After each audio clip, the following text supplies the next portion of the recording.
안녕하세요. 저는 내년이면 나이 50이 되는 남자입니다. 어제 저희 어머니 생신이었습니다. 어머니 생신이 되니까 몇 년 전에 있었던 잊을 수 없는 그날이 다시금 떠올라 이렇게 사연을 적어봅니다.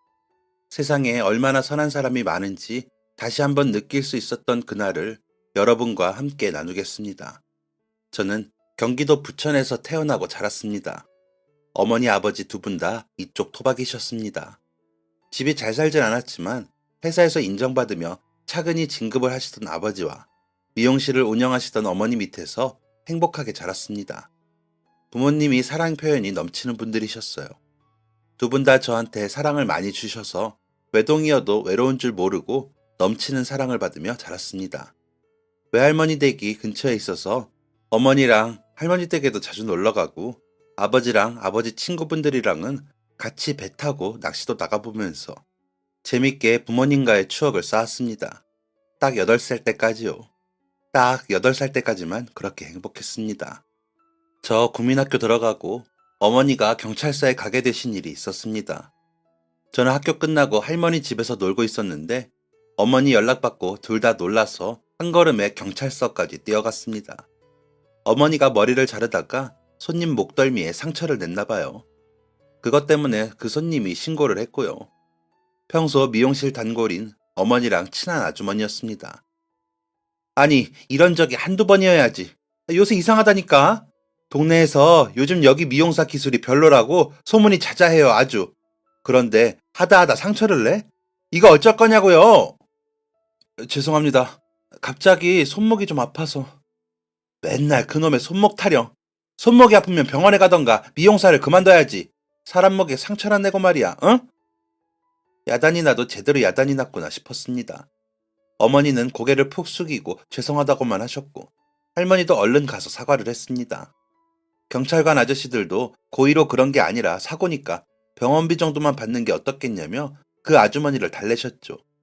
그런데 사실 그 아주머니가 화나는 것도 이해가 되었습니다. 요 며칠 어머니가 그런 적이 여러 번 있었거든요. 손이 잘못 움직여서 긴 머리의 젊은 여자 머리 한 움큼을 턱 밑까지 오게 자른 적도 있었고 염색약을 바르다가 또 손이 삐끗하여 손님의 한쪽 뺨에 염색약을 묻힌 적도 있었습니다. 어머니의 실수가 잦아지자 손님이 줄기 시작했었죠. 그런데 이번엔 피까지 보게 했다니 이건 정말 큰일이 났구나 했습니다. 경찰관 분들이 겨우 아주머니를 진정시키니 병원비를 청구할 테니 기다리라는 말을 남기고 아주머니는 떠나셨습니다. 할머니랑 어머니랑 터덜거리며 집으로 걸어가는 그 길이 굉장히 길게 느껴졌습니다. 그 여자 말대로 병원에 좀 가보지 그러냐? 너 요즘 계속 손 아프다, 팔 아프다 하잖아. 네, 엄마.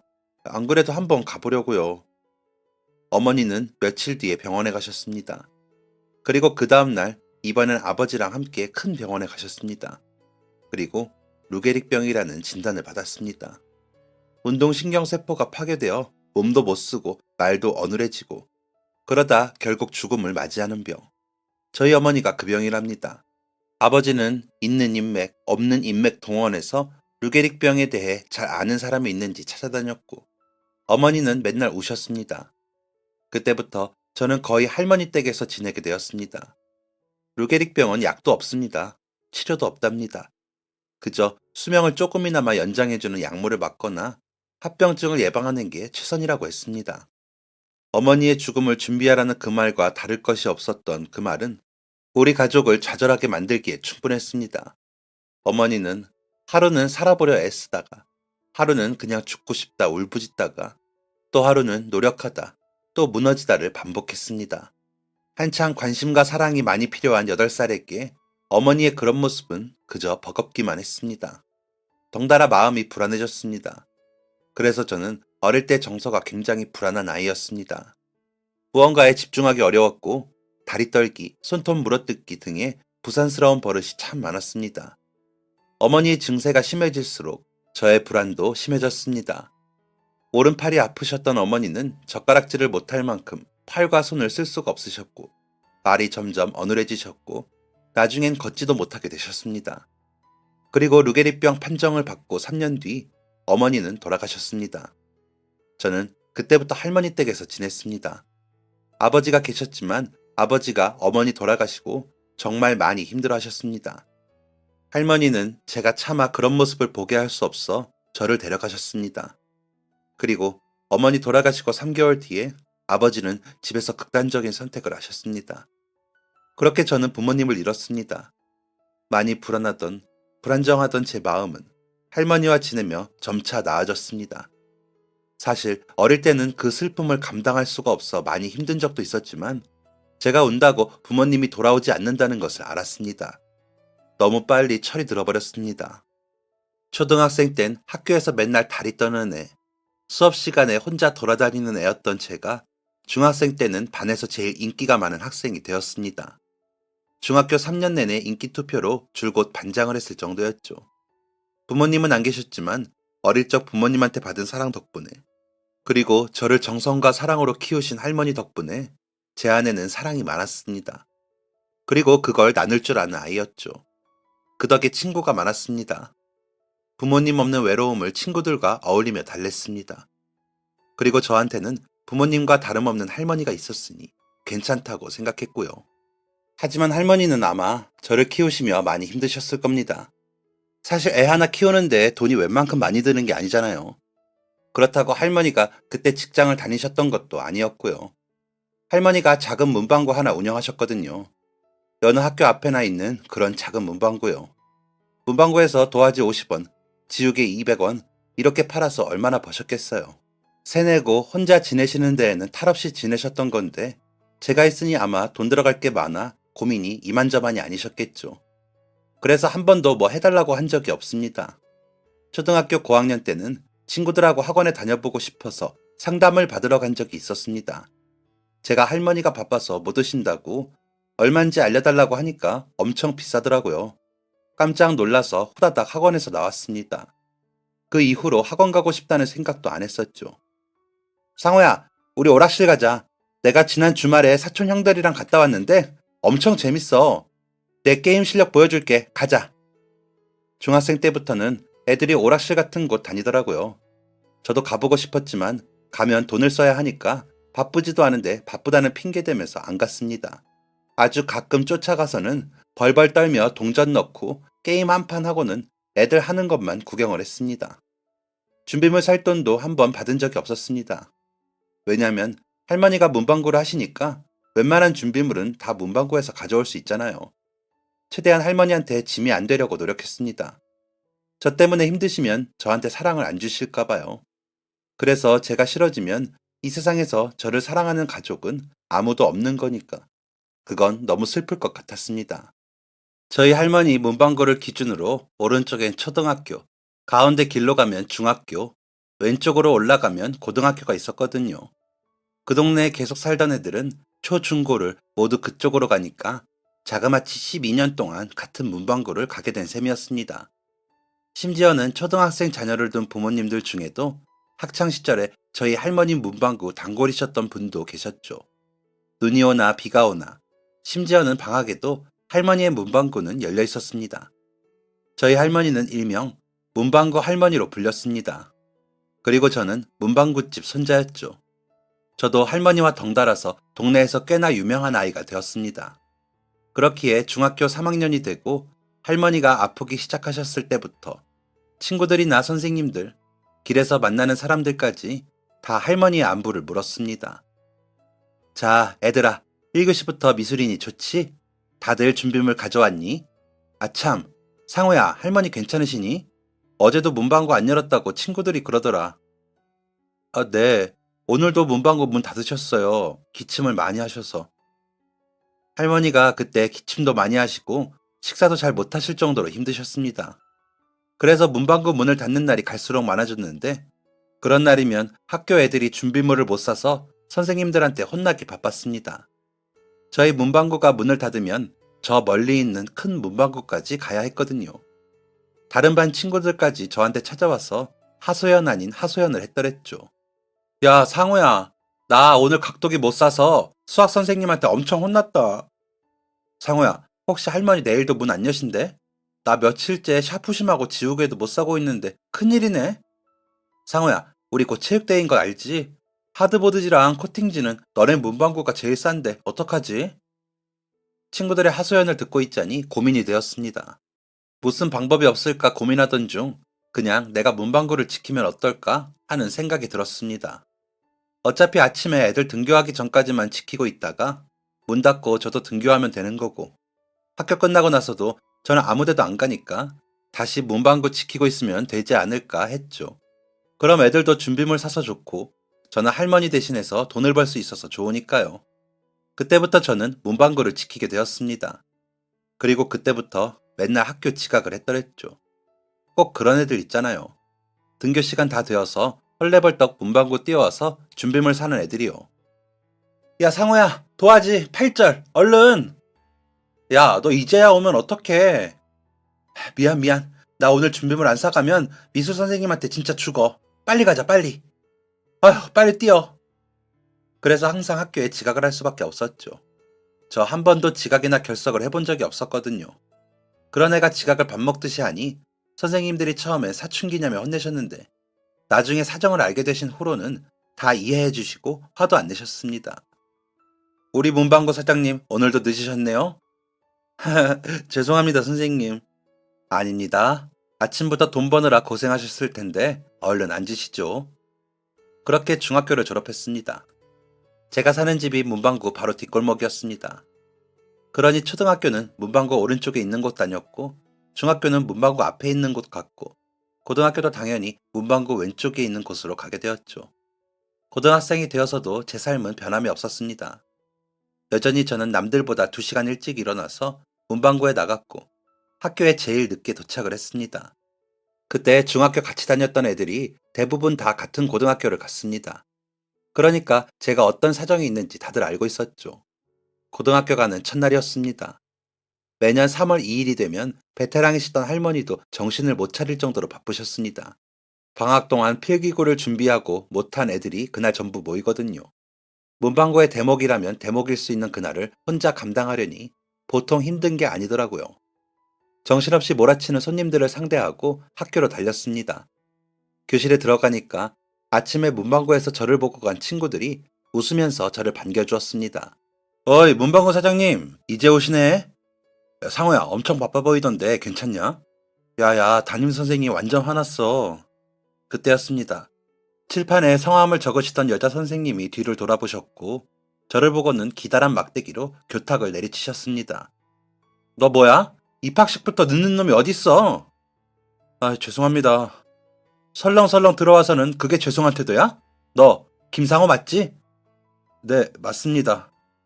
얼른 자리에 앉아. 너네 아직 중학생으로 착각하고 있는 것 같은데 너네 이제 고등학생이야. 곧 있으면 입시 준비해야 하는 고등학생이라고. 정신 똑바로 차려. 조금 억울했지만 늦은 것도 사실이고 문방구를 지킨다고 해서 지각이 당연하면 안 되는 거니까 내일부터는 조심해야겠다 생각했습니다. 그런데 이 선생님 뭔가 오해를 해도 단단히 오해를 한 것 같더라고요. 저를 사고뭉치 문제아 정도로 생각하신 것 같았습니다. 제가 학교에 자꾸 늦고 친구들이 문방구 사장님이니 장사는 잘했느냐 하니까 저를 못된 짓 하는 학생으로 착각하신 것 같더라고요. 유독 저한테만 무섭게 대하셨습니다. 한 번은 담임 선생님이 가르치는 국어 시간이었습니다. 상호야, 나 지우개 없는데 지우개 새 거 있냐? 내가 이따가 돈 줄게. 나 가방에 있어. 자, 여기. 야, 상호야, 너 볼펜도 새 거 있어? 빨간색, 파란색 다 나오는 거. 잠깐만. 아, 있다. 이거 가져가고 쉬는 시간에 돈 줘. 제가 혹시나 아침에 문방구 못 가서 필요한 거 못 산 친구들 있을까봐 연필이나 지우개, 공책 이런 거 몇 개씩 가방에 넣고 다녔거든요. 그럼 친구들도 급할 때 저한테 살 수 있으니 좋고 저도 친구들한테 도움이 되니 좋았고요. 친구들한테 학용품을 주던 그때였습니다. 김상우, 너 진짜 보자 하니까 안 되겠구나. 수업 끝나고 선생님 따라와. 왜 호통을 치신 건지 제가 뭘 잘못했는지 영문을 모르겠더라고요. 대체 내가 뭘 잘못한 걸까 곰곰이 생각하며 긴 수업 시간을 보냈습니다. 그리고 수업이 끝나고 선생님하고 상담실로 갔습니다. 앉아, 김상우. 예. 너 진짜 왜 그러니? 네? 맨날 지각하면서 설렁설렁 들어오질 않나. 친구들도 네가 지각하는 거 익숙한 눈치더라. 너보고 사장님이니 얼마를 벌었냐니 하던데 그건 무슨 얘기야? 아침마다 애들 돈 뺏고 그러는 건 아니니? 학교 안에서 내가 직접 본 건 아니니까 선생님이 참았어. 그런데 오늘은 너무 심하잖아. 너 그 많은 학용품들 다 어디서 났어? 어디서 훔친 거지? 그거 애들한테 비싼 돈 받고 파는 거지? 김상우, 너 진짜 안 되겠다. 네? 선생님, 지금 무슨 말씀이세요? 뭔가 오해를 하시는 것 같은데요. 오해는 무슨 오해? 이걸 어디서부터 설명드려야 하지? 일단 제가 아침에 늦는 이유는요. 문방구에서 일하다가 와서 그래요. 문방구? 무슨 문방구? 아르바이트 하는 거니? 아니요, 할머니 문방구요. 할머니가 몸이 편찮으셔서 문방구 운영을 못하고 계시거든요. 그런데 저희 문방구가 문을 닫으면 우리 학교랑 옆 중학교랑 저 밑에 초등학교까지 다 삼거리 나가야 해서. 그래서 제가 중3 때부터 할머니 대신해서 등교 전이랑 방과 후에 문방구 지키고 있어요. 그래서 아침마다 늦는 건데. 죄송합니다. 학용품도 다 문방구에서 가져온 거고 혹시나 필요한 애들 있을까봐 들고 다니는 거예요. 비싸게 안 받고 문방구에서 받는 값이랑 똑같이 받고요. 아, 혹시 또 오해하실까봐 말씀드리는데 문방구에서 버는 돈은 저 한 푼도 안 써요. 다 장부에 적어두고 할머니한테 드려요. 제가 얘기를 하는데 선생님 얼굴이 점점 빨개지더니 얘기를 다 마치고 나서는 선생님 귀까지 새빨개져 있었습니다. 제가 말을 끝냈는데도 선생님은 입을 손으로 가리고 저를 쳐다보고만 계시더라고요. 그때 마침 수업 시작을 알리는 종이 울렸습니다. 선생님, 그럼 저 가봐도 될까요? 다음 체육 시간인데 체육복을 아직 못 입어서. 선생님은 여전히 새빨간 얼굴로 고개를 끄덕이셨습니다. 저는 꾸벅 인사를 하고 교실로 갔습니다. 뭔가 재밌었습니다. 선생님이 유독 저에게만 무섭게 대하셨던 이유를 알아서, 그게 오해라는 걸 알아서 마음이 편해지면서도 재밌었습니다. 선생님 눈에는 제가 애들 돈을 뺏는 아이로 보였다니 너무 웃긴 오해더라고요. 그래도 오해가 풀려서 다행이다 생각했습니다. 그날도 학교 마치고 문방구를 지켰습니다. 고등학교는 초등학교, 중학교보다 늦게 마쳐서 방과 후에 오는 손님은 많지 않았습니다. 오히려 저녁쯤이 되어서야 집에 있던 초등학생들이 준비물을 사러 오기도 하고 학교에서 공부하는 애들이 나와서 필요한 것들을 사기도 했습니다. 그렇게 저녁 시간이 다 지나고 8시가 되어서야 저는 집에 들어갔습니다. 그날도 야자하다가 쉬는 시간에 필기구 사러 나온 고등학생들도 모두 들어가고 이제 문 닫고 집에 가려던 참이었습니다. 상우야! 담임 선생님이었습니다. 담임 선생님은 학교 뒷문에서도 한참 나가야 있는 빵집에서 빵을 한가득 사오셨습니다. 저는 문방구 한쪽에 선생님과 나란히 앉았습니다. 저는 선생님이 사다 주신 빵을 먹었습니다. 속에 크림이 가득한 엄청 맛있는 빵이었습니다. 미안하다, 상우야. 네? 뭐가요? 선생님이 오해해서. 아니에요. 괜찮아요. 선생님이 나이 먹고 늦게 대학 가고 그래서 임용고시도 늦게 보고 선생님이 늦게 되었거든.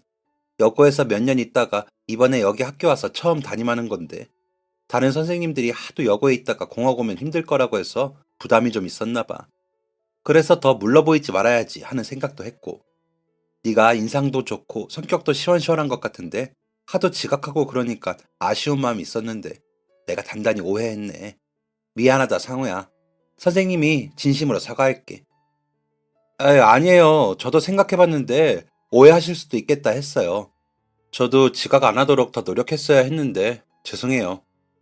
아니야, 죄송하긴. 이런 사정이 있는 줄 알았으면 혼 안 냈을 거야. 그런데 할머니는 많이 편찮으신 거니? 부모님은 두 분 다 돌아가신 거지? 네, 저 초등학생 때. 할머니는 점점 안 좋아지시는 것 같아요. 밥도 거의 못 드셔서 살도 많이 빠지셨고, 날이 갈수록 기침도 심해지셔요. 그렇구나. 병원에서는 뭐 입원하시거나 수술하셔야 하는 건 아니고, 폐렴이라고 하더라고요. 약 드시고 있긴 한데, 잘 모르겠어요. 그래, 선생님 도움 필요하면 주저 말고 언제든지 말하고. 네, 감사합니다, 선생님. 선생님은 제가 뭐 더 필요한 건 없는지 몇 번을 더 확인하고서야 돌아가셨습니다. 그렇게 직접 사과하러 오신 선생님의 마음이 정말 따뜻하게 느껴지더라고요. 그때부터 선생님과 좀 더 가깝게 지내게 되었습니다. 선생님은 제가 공부에 대한 열정이 있는데 학원을 못 다닌다는 사실을 아시고 참고서를 몇 권 선물해 주셨습니다. 상호야, 문방구에 복사기는 없지? 너 작년도 모의고사는 풀어봤니? 필요하면 선생님이 복사해줄게. 아, 이전에 빵은 먹을만 했어? 선생님이 또 사다 줄까? 할머님은 빵 좀 드셨니? 죽을 사갈까 고민하다가 빵을 사간 거거든. 아, 이번에 국어 수행평가는 준비 다 했니? 다음 주까지 제출해야 하니까 까먹지 말고. 2학년 때는 과 정해야 하는데 생각해봤어? 고민되면 이번에 중간고사 끝나고 선생님하고 같이 상의해보자. 오늘 학교 끝나고 비 온다던데 우산은 가져왔니? 선생님은 저를 정말 엄청 챙겨주셨습니다. 처음엔 제게 정말 미안하셔서 그런가 보다 했는데 시간이 지나도 꾸준히 저를 챙겨주시는 모습이 진짜 진심처럼 느껴지더라고요. 그런데 그 관심이 너무 좋았습니다. 제가 항상 괜찮다고 했지만 사실은 사랑이 고팠던 모양입니다. 선생님이 제게 주시는 그 따스한 사랑이 행복할 정도로 좋았습니다. 저는 종종 선생님을 찾아가서 면담을 했습니다. 마치 무슨 일이 생기면 엄마한테 쪼르르 가서 말하는 아이처럼 말이죠. 가끔은 학업 스트레스에 대한 투정도 부리고 진로 고민도 나누고 문방구에 관한 얘기, 할머니에 관한 얘기도 나누었습니다. 그러다가 문득 궁금해지더라고요. 선생님이 왜 선생님이 되셨을지요. 선생님은 왜 선생님이 되셨어요? 지난번에 그러셨잖아요. 늦게 대학에 들어가셨다고. 음, 우리 집이 어려웠거든. 선생님이 오빠만 셋이야. 선생님 집이 넉넉하지 않아서 큰오빠, 둘째 오빠만 대학을 갔거든. 셋째 오빠는 공부를 못하기도 했고 아버지가 기술 알려주신다고 해서 안 갔고 막내에다가 여자였던 나는 뭐 찬밥 신세였지. 그래서 그냥 졸업하고 공장 다니면서 일하고 그 돈으로 오빠들 결혼시키고 했지 뭐. 그러다가 선생님도 참 좋은 사람 만나서 결혼을 했는데 남편이 그러더라고. 하고 싶은 거 있으면 늦지 않았으니까 지금이라도 하라고. 그래서 늦지막히 대학교 들어갔고 고시 준비한 거지 뭐. 우와, 선생님 대단하시네요. 응원해주신 사부님도 멋지시고요. 그런데 왜 선생님이 되고 싶으셨어요? 선생님이 애들을 참 좋아하거든. 초등학교 선생님을 할까 하다가 그래도 대화가 좀 통해야 재밌지 않을까 해서 고등학교 왔지. 오, 그렇구나. 그럼 선생님 자녀분들은요? 선생님의 아이들이니까 공부도 잘하겠죠? 선생님은 애들 없어. 네? 죄송해요. 죄송하긴 괜찮아. 병원에서 그러더라고. 안 생길 거라고. 그래서 마음 비웠지 뭐. 결혼한 지 벌써 20년이 다 되어 가는데 남편이랑 둘이 노는 게 익숙해. 재밌어. 선생님이 결혼해서 바로 아기 낳았으면 너네만한 애들이 있겠다. 처음 듣는 얘기였습니다. 생각해보니 선생님이 가끔 수업 시간에 여행 다니신 거나 일상 얘기하실 때 자녀분들 얘기를 한 번도 안 하시더라고요. 남편분 얘기만 줄곧 하셨죠. 그래서 자녀분들이 많이 커서 이제 같이 여행 안 다니시나? 다들 결혼하셨나 생각했는데 그런 사연이 있는 줄은 몰랐습니다. 그래서 선생님이 저희한테 애정을 많이 쏟으시는구나 이해도 되었고요. 선생님이 수업도 엄청 재밌게 하시고 성격도 좋으시고 목소리도 크고 호탕하셔서 인기가 많았거든요. 저희 반뿐만 아니라 다른 반 애들한테도 인기 최고였습니다.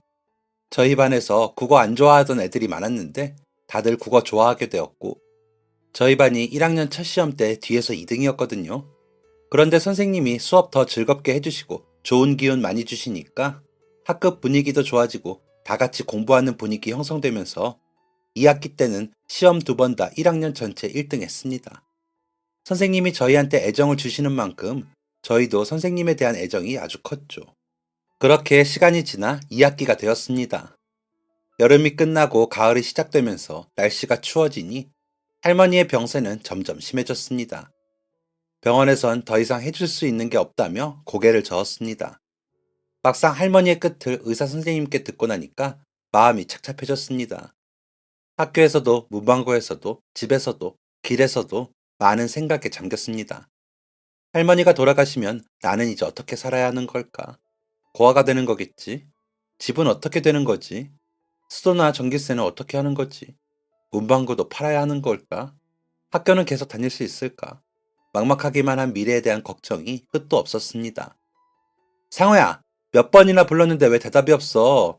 애들 다음 시간에 국어 쪽지 시험 있는 거 전해달라니까. 아, 네, 선생님. 네? 뭐라고요? 너 요즘 무슨 일 있니? 저는 복도에서 한참 동안 담임 선생님께 할머니에 대한 얘기를 했습니다. 그리고 저의 막막한 마음도 들려드렸습니다.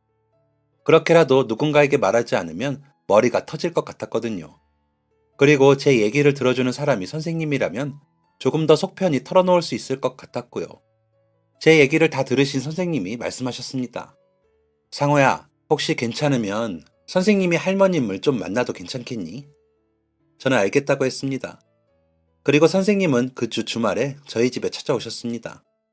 선생님은 처음 저희 문방구를 찾아오셨을 때 사오셨던 빵을 또 잔뜩 사오셨습니다. 그리고 또 다른 한 손엔 푸짐한 과일 바구니를 들고 오셨습니다. 선생님은 할머니와 단둘이 할 얘기가 있으니 저보고 자리를 좀 비켜달라고 했습니다. 저는 집이 좁아 비켜있을 만한 자리가 없어 문방구로 가 있었습니다. 한 2시간쯤 지났을까요? 선생님이 문방구로 오셨습니다. 선생님은 왠지 긴장된 듯한 모습이셨습니다. 상호야, 선생님이랑 얘기 좀 할까? 네. 얘기를 하자던 선생님은 한참이고 입을 꼭 닫고 계셨습니다. 땅도 봤다가 문방구 내부를 천천히 봤다가 저도 한번 봤다가를 반복하셨습니다. 저는 그런 선생님이 뭐라 말하실까 궁금해서 마냥 기다렸습니다. 상우야. 네? 너 혹시 선생님이랑 살 생각 없니? 네? 그래, 당황스럽겠지. 그런데 선생님은 처음 너랑 이 문방구에서 이렇게 얘기 나눴을 때 그때부터 아마 이런 생각을 했던 것 같아. 단지 상우 네가 안쓰럽고 딱해서 그러는 게 아니야. 너가 참 성실하고 바람직하고 예의도 바른 아이고 사교성도 좋고 친구들도 많고 또 선생님이랑 대화도 잘 통하고 그래서 결정하게 된 거야. 방금 할머니와도 얘기 나눠봤어. 너를 입양하고 싶다고. 그런데 할머니가 우시더라. 너무너무 서럽게 우시더라. 이제야 편하게 가실 수 있겠다면서. 그런데 상우 네가 원하지 않으면 그 어디도 안 보낼 거라고 하셨어. 우리 상우, 할머니가 너무너무 사랑하는 세상에 하나밖에 없는 할머니 가족이라면서 상우가 원하는 게 아니면 어떻게 해도 해줄 수 없다고. 그건 나도 마찬가지야. 너를 걷어준다거나 하는 생각 절대 아니야. 네가 내 가족이 되었으면 좋겠어. 목구멍에 뭐가 턱 걸린 기분이었습니다. 말이 안 나왔습니다. 그때 제 감정이 뭐였는지 저도 잘 모르겠습니다. 그냥 눈물만 줄줄 흘렀습니다. 감사한 마음도 있었고, 죄송한 마음도 있었고, 후련한 마음도 있었고, 슬픈 마음도 있었고, 그리운 마음도 있었습니다. 여러 감정이 엉켜서 뜨거운 눈물만 흘렸습니다. 선생님은 지금 당장 결정하지 않아도 된다고 하셨습니다. 시간이 얼마가 걸리든 기다리겠다고도 하셨습니다. 입양을 하기까지 여러 절차가 필요하니 할머니께 먼저 말씀드린 것이라고도 하셨습니다. 그리고 문방구를 나가셨습니다. 눈물을 질질 흘리며 집에 가니까 할머니가 기다리고 계셨습니다. 그때 할머니가 몸이 심하게 안 좋으셔서 거의 누워만 계셨습니다. 그런 할머니가 거실 벽에 기대어 앉아서 저를 기다리셨습니다. 할머니, 우리 상우 선생님 만났더냐? 할머니가 나오지도 않는 목소리를 힘겹게 내시면서 물으셨습니다. 그리고 언제나 그랬듯이 입가엔 미소가 번지고 계셨습니다. 아주 어릴 때부터 할머니는 그런 표정으로 저를 보셨습니다. 제가 사랑스러워 죽겠다는 반짝이는 눈과 입가의 미소는 언제 보아도 제 마음을 편안하게 해주었습니다. 저는 눈물을 꾹 참으면서 고개를 끄덕였습니다. 할머니는 어떤 얘기를 했는지, 제 생각은 어떤지 묻지 않으셨습니다. 그냥 이렇게 말씀하셨습니다. 잘 지내라, 우리 상우. 할머니는 그해 추운 겨울이 시작되던 날 제 곁을 떠나셨습니다. 할머니 장례식장에 많은 사람들이 와주었습니다. 할머니가 그런 말을 하신 적이 있으셨습니다. 가족이 없이 장례식장에 횡하겠다고, 가는 길 외롭겠다고요. 그러니 저보고 잘 좀 지켜달라고 하셨죠. 하지만 할머니의 예상은 틀렸습니다. 소문을 듣고 온 정말 많은 분들이 와주셨습니다. 동네 주민분들, 상인분들, 인근 학교 학생들, 제 친구들, 학교 선생님들까지요. 할머니는 외롭지 않으셨을 겁니다. 그동안 30년 넘게 문방구 하시면서 만났던 손님들을 모두 다 만나고 가셨을 겁니다. 할머니가 떠나시고 저는 선생님의 가족이 되었습니다. 선생님의 남편분은 선생님만큼이나 좋은 분이셨습니다. 두 분 다 저를 존중해 주셨고 저와 가까워지려고 많이 애쓰셨습니다. 저는 할머니와의 마지막을 확실히 하고 싶었습니다. 그 마지막은 바로 문방구를 정리하는 것이었습니다. 저는 문방구에 있는 모든 학용품을 모았습니다. 그리고 저희 가게에 많이 와주는 초등학교에 기부를 했습니다. 혹시 저처럼 힘든 상황에 있는 아이들이 쓰게 해달라고 부탁드렸습니다. 그렇게 오랜 시간 자리를 지키던 많은 사람들의 추억 속에 남아있던 문방구는 문을 닫게 되었습니다. 부모님이 없이 너무 오랜 시간을 살았던 제게 부모님이 생긴다는 것은 영 어색했습니다. 셋이 같이 하는 식사 자리도 어색했고, 멀끔한 저만의 방도 어색했고, 도란도란 앉아 과일을 먹으며 TV를 보는 것도 어색했고, 주말에 떠나는 나들이도 어색했습니다. 하지만 어색한 만큼 좋았습니다. 마음이 따뜻해지고 몸이 편안해지는 기분이었습니다. 선생님과 선생님 남편분은 한 번도 제게 뭔가를 강요하지 않으셨습니다. 공부하라고 시키지도 않았고 엄마 아빠라고 부르라고 하지도 않았고요. 그래서 더욱 마음이 편했습니다. 그리고 제가 고등학교를 졸업하고 선생님과 선생님 남편분께 엄마 아빠라고 부르게 되었습니다. 그분들이 하시는 노력에 비해 사소한 것이었지만 제가 처음 그렇게 부른 날 두 분은 기쁨의 눈물까지 흘리셨습니다. 저는 어머니처럼 선생님이 되고 싶었습니다. 하지만 제가 학교 다닐 때 공부를 잘 못했거든요. 그래서 삼수까지 해서 대학교에 들어갔습니다. 졸업하고 임용고시 보고 제 나이 31살에 어머니처럼 고등학교 선생님이 될 수 있었습니다. 정말 기특하네, 우리 상우. 기특은요, 무슨. 어머니 퇴직까지 얼마 안 남았지만 그때까지만이라도 같이 학교 다녀요. 같은 학교에서 근무하진 않았지만 저는 매일 아침 어머니를 학교까지 바래다 드렸습니다. 꿈만 같았습니다. 어머니를 바래다 드리고 학교로 출근해서 애들을 가르치는 것이 그저 신기하기만 했습니다. 어머니는 몇 년 뒤 정년을 채우시고 퇴직을 하게 되셨습니다. 제가 이제 애들 걱정, 애들 생각 그만하시고 아버지랑 실컷 놀러 다니시라고 했습니다. 저희 어머니 꾸준하게 아이들에 대한 사랑이 넘치는 분이셨거든요. 어머니가 재밌는 선생님이고 인기 많은 선생님인 건 좋았지만 어머니가 그간 학생들 생각하시면서 마음고생을 좀 하셨어야죠. 이제 그런 거 다 내려놓고 쉬라고 하셨죠. 아버지도 어머니 퇴직하시기 1년 전에 다니시던 회사에서 퇴직을 하셨거든요. 그래서 두 분은 함께 여행을 가기로 하셨습니다.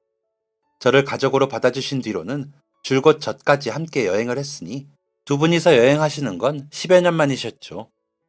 어디로 가세요? 부산. 우와, 기차 타고 가셔요? 너희 아버지가 기차 로망이 엄청나신 분이잖아. 이제 장거리 운전은 꿈도 못 꾸겠고. 조심히 다녀오세요. 도착하면 전화하시고요. 그래, 다녀올게, 상우야. 토요일 아침 두 분은 떠나셨습니다. 기차 타면 부산까지 얼마나 걸리려나. 부산에 가면 어머니 좋아하는 회 많이 드시겠구나. 배도 타고 오시려나. 이런저런 생각을 하는데 집 전화가 울렸습니다. 어머니 아버지가 떠난 지 불과 1시간도 채 안 돼서 말이죠. 여보세요? 안녕하세요. 진미린 식댁 맞나요? 네, 맞는데요. 구급대원입니다. 지금 진미린 씨, 박종식 씨가 교통사고가 나서 응급실로 이송 중입니다. 병원 위치 알려드릴게요. 머리가 멍해졌습니다. 방금까지 신나게 웃으며 떠나셨던 두 분이 응급실에 가고 있다니 잘못 걸려온 전화가 아닐까 의심했습니다. 구급대원 뒤에 어수선한 목소리가 제 뒤에 들려왔습니다. 무슨 기계음도 들렸고 다급한 목소리도 들렸습니다. 저는 곧장 병원으로 갔습니다. 신발도 짝짝이로 신고선 응급실을 헤집고 다녔습니다. 상호야! 제가 잘못 들은 줄 알았습니다. 어머니였습니다. 어머니가 링거줄을 꽂고 침대에 누워 계셨습니다. 어머니는 피가 나는 이마를 지혈하고 계셨습니다. 어머니의 얼굴은 눈물과 땀과 피로 얼룩져 있었습니다. 어머니, 괜찮으신 거예요? 아버지는요? 몰라, 모르겠어, 상우야. 엄마 방금 깨어났어. 아버지 좀 찾아봐. 급히 간호사에게 아버지의 행방을 물었습니다. 간호사가 응급실 다른 쪽을 쳐다봤습니다. 아주 급박해 보이는 생사를 오가는 것 같은 환자가 누워있고 의사 둘이 심폐소생술을 하고 있고 정신없어 보이는 간호사 4명이 그 옆을 왔다 갔다 했습니다. 천천히 그 앞에 가보았습니다. 제가 첫 월급 받고 어머니랑 커플로 사들인 등산화가 보였습니다. 그 위로 아버지가 좋아하시는 익숙한 남방, 흰머리가 희끗희끗한 머리가 보였습니다. 저는 다리에 힘이 풀려 주저앉았습니다. 그리고 어머니의 울음소리가 응급실을 채웠습니다. 겨우 고비를 넘긴 아버지는 응급수술에 들어가셨습니다. 수술을 끝난 후 아버지는 움직이지 못하게 되셨습니다.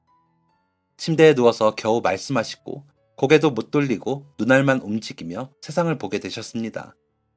택시를 타고 기차역에 가던 중 앞에 있는 트럭에 쌓여있던 공사 현장 자재들이 쏟아졌고 그렇게 사고가 났다고 했습니다. 택시기사는 즉사했고 아버지는 심한 외상과 뇌를 다치셨고 어머니는 천만다행으로 이마가 조금 까진 정도라고 했습니다. 아버지가 사고가 나던 순간에 어머니를 꼭 끌어안으셨다고 하더라고요. 어머니는 그래서 자신이 살았다며 아버지 보고 이기적이지 못한 바보라고 하셨습니다. 눈물을 흘리시면서요. 퇴직 후 노후에 아버지와 오순도순 살 계획을 세우셨던 어머니는 아버지 간병을 하셔야 했습니다. 누워만 계신 아버지 몸에 혹여나 욕창이 생길까 매일을 정성스럽게 닦아주셨습니다. 대소변 주머니 치워주시고 대답 없는 아버지에게 혼자 말씀을 하시고 병원의 그 딱딱한 간이 침대에서 매일을 주무셨습니다. 저희 어머니 참 그렇게 힘들고 궁상맞게도 노후를 보내셨습니다. 아버지는 10년을 식물인간 상태로 계시다가 돌아가셨습니다. 아버지 장례식장에서 다들 어머니께 그러더라고요. 간병인 하나 안 쓰고 10년을 보살폈으면 할 거 다 한 거라고. 저도 그렇게 생각했지만 어머니는 아니셨나 봅니다. 그 거칠고 주름진 손으로 얼굴을 가리고 많은 눈물을 쏟으셨습니다. 어머니, 이제라도 많이 늦었지만 이제라도 어머니 인생 사세요. 다른 누구 생각하지 말고 편하게요. 어머니 어디 여행이라도 보내드릴까 하고 제 아내하고 상의도 했습니다. 그런데 참 하늘이 불공평하더라고요. 저희 어머니한테 암이 발견되었습니다. 그것도 폐암 말기라고 하더라고요. 원망스럽더라고요. 왜 이 착한 사람들, 이 좋은 사람들이 이렇게 고통스러워야만 하는지. 나와 가족이 된 사람은 행복해질 수 없는 건지요. 어머니는 남은 인생을 항암 치료만 하며 보내게 되었습니다. 어머니가 아프고 나서 옛날 얘기를 많이 하시더라고요. 학생들 가르쳤을 때 얘기요. 그때가 그리우신 것 같았습니다. 그때 학생들한테 사랑을 주시면서 자신도 생기를 찾고 사랑을 많이 받았다고 하셨습니다. 가끔 그때 그 학생들이 보고 싶다는 얘기도 하셨죠. 그러다 어느 날 제가 고등학교 때 동창 친구를 만난 적이 있었습니다. 자연스럽게 저희 어머니 얘기가 나왔고 저는 어머니의 근황을 알렸죠. 그 친구도 저희 어머니 덕에 공부에 흥미 붙이고 좋은 대학까지 갔던 애였거든요. 그래서 어머니가 아프다는 소식에 더욱 충격을 받았죠. 세상 열심히 살아서 뭐하냐는 의미 없는 한탄만 하다가 자리를 마무리했습니다. 그로부터 2달이 지난 어느 날이었습니다. 그 친구한테 전화가 오더라고요. 상호야, 집에 있냐? 일요일이잖아. 출근 안 하고 집에 있지. 무슨 일 있냐? 일은 무슨, 어머니는 집에 계시고? 그럼 어머니도 계시지. 왜 임마? 아니다, 이따 다시 전화할게. 그렇게 전화가 끊겼습니다. 싱거운 놈이라고 생각하고 있는데 또 30분 뒤에 전화가 오더라고요. 왜 자꾸 전화야? 무슨 일 있냐? 상호야, 어머니 모시고 잠깐 나와봐라. 저희 집이 어머니랑 아버지랑 저 입양하시기 전부터 사시던 단독주택입니다. 주변에 집도 많이 없고 동네도 엄청 조용하죠. 그런데 그 조용한 동네가 북적북적 하더라고요. 이게 무슨 일인가 싶은 와중에 일단 친구 말대로 어머니 모시고 밖으로 나가봤습니다. 참나, 살다 살다 그런 날은 처음이었습니다. 집 앞에 사람들이 한가득 모여 있더라고요. 안 세어봐도 100명은 되어 보였습니다. 뭐야? 무슨 일 났습니까? 그런데 옆에 계시던 어머니가 휘청하시면서 다리에 힘이 풀리시는 겁니다. 얼른 부축해드리면서 보니까 어머니 눈에 눈물이 한가득 맺혀 있었습니다. 어머니, 괜찮으세요? 어떻게 왔어? 어떻게? 여기까지 어떻게? 무슨 일로 왔어, 이것들아? 아이고, 이놈들 얼굴 다 그대로네. 아이고야, 이게 무슨 일이야, 대체? 뭐 본다고? 이 늙은이 보러 왔어? 뭐 좋은 거 줄 것도 없는데 뭐 하러 왔어? 어머니의 말에 몇 사람들이 눈물을 흘렸습니다. 자세히 보니 얼굴이 익숙한 사람들도 있었습니다.